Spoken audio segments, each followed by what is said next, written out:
warahmatullahi wabarakatuh. Tapi sebelumnya, tetap jangan lupa like, comment, share, and subscribe ke akun YouTube aku ya. Di depan sebuah bandara terlihat seorang pria mengenakan pakaian dokter masuk ke dalam mobil yang menjemputnya. Dokter pria itu melepas kacamata yang membingkai mata sipitnya. Dia lalu mengeluarkan ponsel dari dalam tas, membuka galeri kemudian menatap sebuah foto. Aku kembali gadis kecil.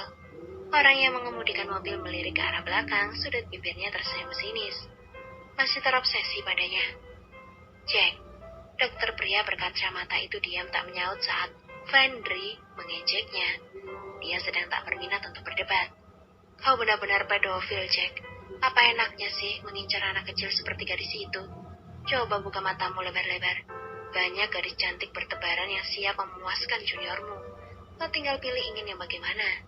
Wanita yang berdada besar atau wanita yang sudah berpengalaman membuat pria berkeringat di atas ranjang. Aku bisa menyiapkan sebanyak apapun yang kau mau. Ucap Fendry heran. Diamlah, Fen. Aku tak berminat pada wanita-wanita murahan yang kau sebutkan tadi. Hanya gadis kecil ini yang aku mau, yang lain untukmu saja. Sahut Jack dingin. Sialan kau. Tapi Jack, kejadian itu sudah lama berlalu. Dia tidak mungkin masih mengingatmu, kan? Jack menarik nafas panjang mendengar pertanyaan Fendry. Ada benarnya juga. Tapi Jack tetap tidak akan melepaskannya. Dimanapun gadis kecil itu bersembunyi, dia pasti akan menemukannya. Jack sudah menyiapkan sangkar emas untuk calon ratunya nanti. Dan sekarang waktu itu sudah tiba. Sudah saatnya dia membawa ratunya pulang ke rumah. Dan yang akan menjadi ratunya adalah gadis kecil itu. Gadis kecil yang tidak berdaya saat berada di bawah kungkungan tubuhnya dulu. Jika dia berani melupakan aku, maka aku akan membuatnya ingat kembali. Yang sudah menjadi miliknya Jack, selamanya tidak akan pernah bisa lepas. Tidak akan bisa sampai aku sendiri yang melepaskannya. Fendry menyepikan bibir sambil menganggukkan kepala. Dia sangat hafal dengan perangai temannya jika sudah menginginkan sesuatu. Apapun caranya, Jack harus mendapatkannya. Tak peduli meski harus menantang badai dan bahaya yang sangat besar. Jiwamu sakit, Jack. Aku jadi kasihan padanya. Ledek Fendry sambil terkekeh. Jiwaku memang sudah sakit, Fen, dan sekarang aku sangat membutuhkan dia sebagai obat. Ucap Jack sambil terus menatap foto di tangannya. Tatapan Fendry mendingin. Jack, apa yang akan kau lakukan seandainya dia sudah menjadi milik orang lain? Kau atau mundur atau pertanyaan bodoh. Apa selama ini kau pernah melihat seorang Jack mundur dari medan peperangan? Tidak, Fendry. Siapapun orang itu, aku pastikan dia berhenti bernafas jika berani menyentuhnya. Gadis kecil itu milikku. Dia yang akan menjadi ratunya Jack. Kau dengar itu? Teriak Jack emosi sambil memukul bagian belakang kursi yang diduduki Fendry. Oke, tenang dulu Jack, kendalikan emosimu. Aku hanya berandai saja dan itu belum tentu benar. Jelas Fendry sedikit takut melihat kemarahan di diri temannya. Nafas Jack memburu, dadanya bergerak dengan sangat cepat setelah emosinya terpancing keluar. Segera cari tahu di mana keberadaannya sekarang, Fen. Aku rindu. Aku ingin melihat wajah polos itu. Baiklah, tapi setelah aku mengantarmu sampai di apartemen, oke? Jack mengangguk, dia mengambil sebatang rokok, kemudian membakarnya. Menghisapnya dengan kuat, kemudian menghembuskan asapnya ke atas. Terserah kau saja. Elea, sebelum menikah dengan Gabriel, kau bekerja di mana? Tanya Reinhard memulai pendekatan dengan istri temannya. Elea yang saat itu tengah menikmati sesi dengan Levi menoleh ke arah Reinhard. Lagi-lagi dia merasa kalau dia pernah bertemu dengan pria ini, tapi di mana? Hei Pak Dok, maksudku Reinhard, kau sedang bertanya padamu. Kenapa malah melamun? Ucap Levi sambil menyenggol lengan Elea. Hampir saja Levi kelepasan menyebut Reinhard sebagai dokter.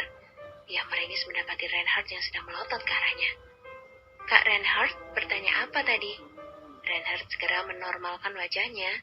Ia lalu tersenyum ke arah Elea. Aku tadi bertanya, sebelum menikah dengan Gabriel, kau dulu bekerja di mana? Oh, aku dulu bekerja di banyak bidang, Kak Ren. Aku pernah jadi pemulung, jadi tukang cuci piring, penjual koran, pengangkut barang di pasar, dan yang terakhir, bekerja jadi pelayan di restorannya Kak Lel. Di restoran itu juga aku pertama kali bertemu dengan Kak Levi, iya kan Kak? Jawab Elea kemudian melihat ke arah Levi. Levi hampir tersedak saat Elea mengingatkannya tentang kejadian buruk yang menjadi cikal bakal pertemuan mereka. Dia lalu melirik ke arah Elea dengan mulut komat-kamit mengirim kode Morse.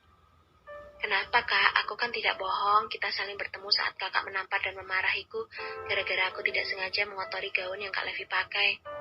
Oh, aku ingat sesuatu kak. Waktu itu kakak bilang kalau gaun itu...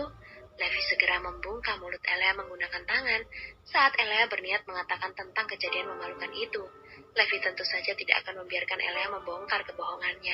Harga dirinya bisa terluka nanti. Levi, kenapa kau menutup mulut Elea? Cepat lepas. Aku mau dengar apa yang ingin dia katakan tadi. Omel Reinhard penasaran. Astaga Elea, kenapa juga kau harus menyinggung kejadian hari itu? Apa kau berniat membuatku malu di hadapan Reinhard? Ya Tuhan, gadis ini. Kalau kau berani bicara lagi, akan aku jahit mulutmu sekarang juga. Mau? Ancam Levi berbisik di telinga Elea. Mata Elea membulat lebar, dia kemudian menggeleng dengan cepat. Takut kalau Levi akan benar-benar menjahit mulutnya. Sekarang bicaralah. Hah? Kak Levi ini jahat sekali sih. Aku kan jadi susah bernafas kalau mulutku ditutup seperti tadi. Protes Elea. Makanya jangan sembarangan bicara. Sudah sana lanjutkan pembicaraanmu dengan Reinhard. Aku mau makan dulu. Ucap Levi sambil memasukkan sepotong sushi ke dalam mulutnya. Memang boleh ya kak aku memberitahu Kak Ren? Tanya Elea hati-hati. Tidak. Jawab Levi singkat. Reinhard yang melihat pembicaraan tidak biasa itu merasa curiga. Dia yakin kalau Levi pasti telah melakukan sesuatu pada Elea dulu. Apa Levi pernah menyakitimu sebelumnya, Elea? Pernah, tapi sedikit. Jawab Elea pelan sambil melirik takut ke arah Levi. Kak Levi pernah menamparku 2 kali lalu menabrak kakiku sampai berdarah. Tapi setelah itu Kak Levi mengantarkan aku pergi ke rumah sakit. Dia baik kan, Kak Ren? Mata Reinhard mengercap. Entah dari mana bisa disebut baik kalau tindakan Levi sama saja sudah seperti preman jalanan. Dia jadi bingung sendiri memikirkan cara Elea menilai orang lain. Iya, dia baik sekali malah. Saking baiknya sampai aku jadi bingung kenapa bisa ada orang seperti dia di dunia ini. Jawab Reinhard. Levi hanya tersenyum kecil setelah mendengar perkataan Reinhard. Dia sedang senang karena Elea tidak membongkar kebohongannya dulu. Tapi Kak Ren, alasan Kak Levi menamparku itu lucu sekali. Dia berbohong kalau gaun yang dikenakannya itu berasal dari luar negeri dan hanya ada satu di dunia. Padahal yang sebenarnya gaun itu milik perusahaan Kak Lel yang kebetulan Kak Levi lah menjadi modelnya. Ares yang bilang seperti itu, ucap Elea. Sushi yang ditelan Levi seperti berubah menjadi rudal yang langsung meledak di tenggorokannya. Begitu Elea membongkar kebohongannya dengan begitu gamblang di hadapan Reinhard. Sambil terbatuk-batuk dia menatap geram ke arah Elea yang terlihat biasa saja setelah membuatnya malu. Elea? Iya kak, kenapa? Elea segera menutup mulutnya begitu menyadari kalau dia telah kelepasan bicara. Maaf kak, aku tidak sengaja. Tidak sengaja kepalamu. Kau ini. Kesal Levi bersungut-sungut. Reinhard mengulum senyum, dia gemas sekali melihat wajah malu-malu Levi saat ini. Kak Reinhard, bisa tidak kakak pura-pura tidak mendengar apapun tadi? Aku tidak sengaja mengatakannya, sungguh. Ucap Elea memelas. Ya, kau ya. Jangan bahas masalah itu lagi atau aku akan memotong tubuhmu dan menjadikan makanan seperti sushi ini. Mau? Teriak Levi frustasi. Tidak mau, cicit Elea takut. Sudahlah Levi, tidak perlu merasa malu padaku. Menurutku awal pertemuan kalian sangat lucu. Kalian berdua sama-sama unik. Lerai, Reinhard menutupi rasa malu di diri wanita yang disukainya. Levi mendengus, dia memunggungi Elea saat gadis itu hendak meminta maaf padanya. Maaf Kak Levi, aku janji lain kali tidak akan kelepasan lagi, aku tidak bohong. Pinta Elea sambil menusuk-nusuk punggung Levi, berharap kalau temannya ini mau memaafkan kesalahannya. Aku tidak peduli, hari ini pertemanan kita berakhir, titik. Kesal Levi tanpa menoleh. Kak Levi, rengek Elea, apa sih? Jangan marah ya. Kak Levi mau belanja tidak? Bujuk Elea kemudian mengambil sebuah kartu dari dalam tasnya. Kekesalan Levi musnah begitu dia mendengar kata belanja. Ekor matanya lalu melirik ke arah kartu yang dipegang Elea. Oh my god, itu kan kartu kredit tanpa batas. Levita Foster, jangan sia-siakan kesempatan emas ini. Cepat hasut Elea supaya dia mau mengajakmu pergi menguras harta milik Gabriel. Reinhard tergelak melihat perubahan yang sangat cepat di diri Levi begitu dia melihat Elea mengeluarkan sebuah kartu yang hanya bisa dimiliki oleh orang-orang sekelas Gabriel. Dia lalu menghela napas. Semua wanita sama saja, matanya langsung berubah hijau jika sudah melihat uang.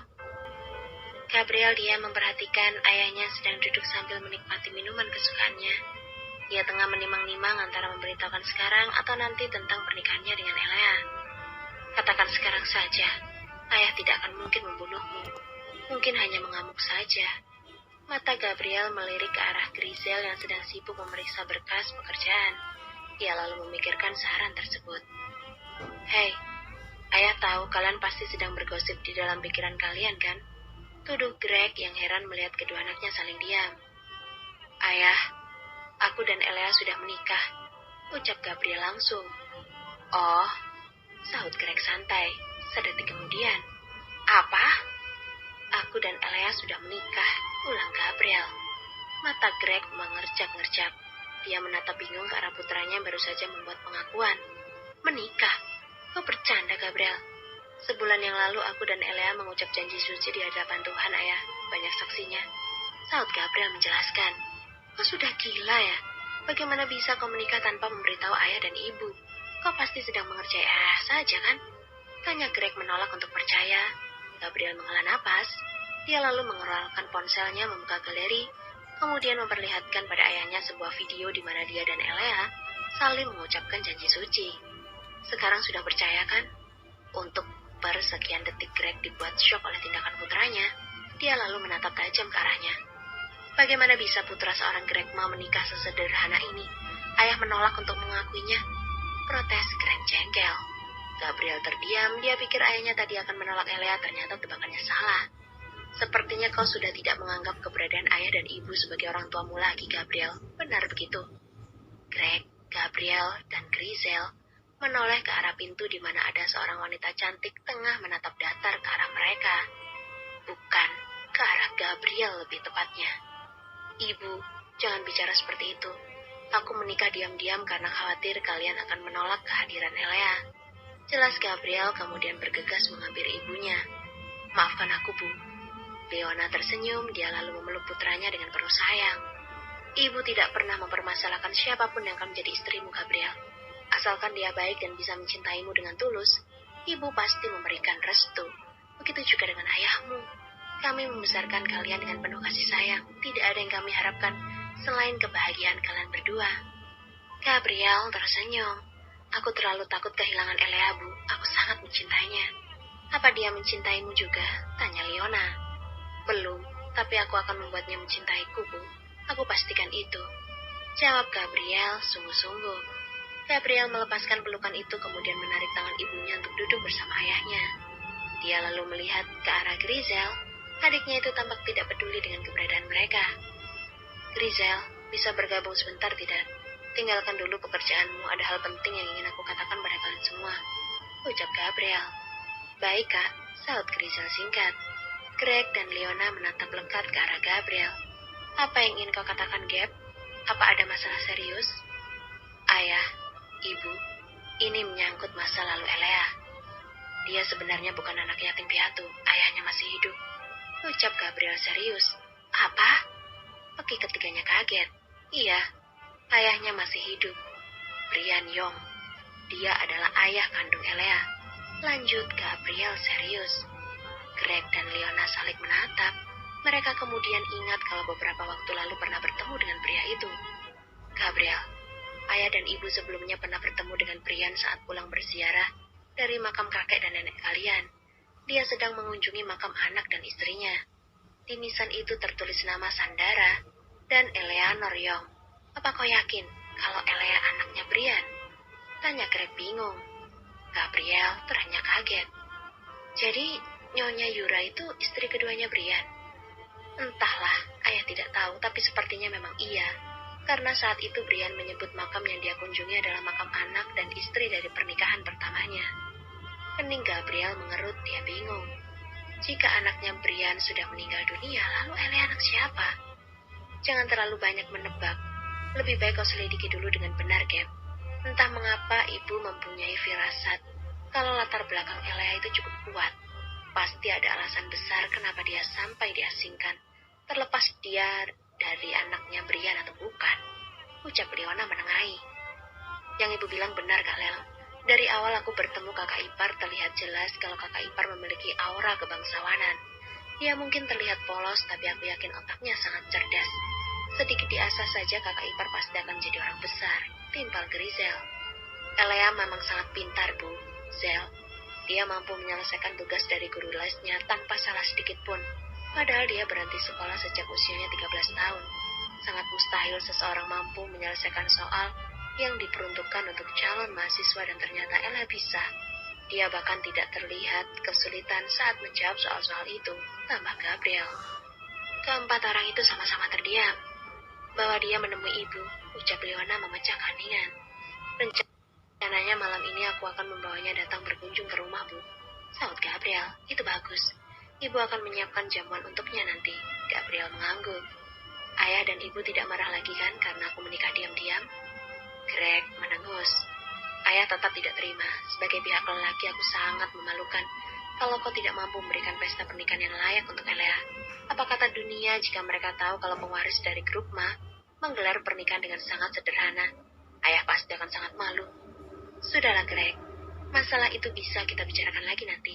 Gabriel memiliki alasan sendiri kenapa dia melakukan hal itu. Kau jangan memojokkannya, ucap Leona menengahi.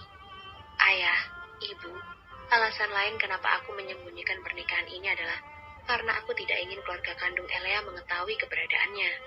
Dari pengakuan pemilik panti tempat tinggal Elea dulu, mereka dipaksa oleh orang tua Brian untuk membuatnya menderita. Jadi aku berpikir akan sangat beresiko jika kita mengekspos Elea di depan publik. Aku khawatir mereka akan datang dan melakukan sesuatu yang bisa menyakitinya, jelas Gabriel. Grizel yang sedang tadi hanya diam tiba-tiba merespon dengan keras perkataan Gabriel. Emosinya terpancing keluar. Aku akan melenyapkan orang yang berani mengganggu kakak ipar, Kak. Tidak ada seorang pun yang boleh mengusik keluargaku. Sadar kalau adiknya terbawa emosi, Gabriel segera memeluknya. Berusaha menenangkan adiknya yang sedang mengalami tekanan batin. Tenanglah, kakak iparmu pasti baik-baik saja. Aku sudah mengatur banyak pengamanan untuknya. Kalau orang tuanya Brian berani macam-macam, meskipun mereka adalah keluarga kandungnya kakak ipar, aku akan tetap menghabisinya. Cukup Bibi Cleo yang menjadi korban dari kecerobohanku, Kak, tidak dengan kakak ipar, ucap Grizel dengan nafas memburu. Leona segera berpindah duduk di sebelah putrinya, mengusap bahunya pelan, berusaha menyalurkan ketenangan untuk putrinya sedang terluka. Sayang, jangan khawatir. Kakakmu pasti akan menjaganya dengan baik. Tidak usah cemas ya. Perasaan Gabriel menjadi sedih melihat keadaan adiknya sekarang. Dia kemudian teringat kalau istrinya memiliki kata-kata ajaib yang bisa membuat orang lain tersenyum. Mau mengobrol dengan Elea tidak? Sekarang dia pasti sedang sibuk menggambar. Ucap Gabriel kemudian mengambil ponselnya. Menggambar? Iya, kakak iparmu sangat suka menggambar sesuatu yang aneh. Kau akan terkejut jika melihat hasil karyanya. Jawab Gabriel sembari terkekeh lucu mengingat kelakuan istrinya yang menistakan para binatang unggas. Baiklah, saut Grizel. Gabriel segera menekan nomor istrinya. Dia akan melakukan panggilan video agar kedua orang tuanya juga bisa melihat seperti apa rupa Elea. Ayah, istriku sangat cantik, kau tidak boleh menatapnya terlalu lama. Pesan Gabriel sambil menatap curiga ke arah ayahnya. Astaga Han, lihat kelakuan anak ini. Protes Greg tak terima. Jangan mengeluh, dia mewarisi sikapmu yang sangat pecemburu. Sudah lupa bagaimana dulu kau mencurigai Kak Joysen, Hansen dan juga Matteo. Sahut Leona santai. Gabriel tertawa melihat ayahnya langsung keki, begitu ibunya membuka mulut. Tak lama kemudian panggilan video itu tersambung. Senyum Gabriel langsung mengembang melihat wajah cantik yang kini menghiasi layar ponselnya. Kak Lea,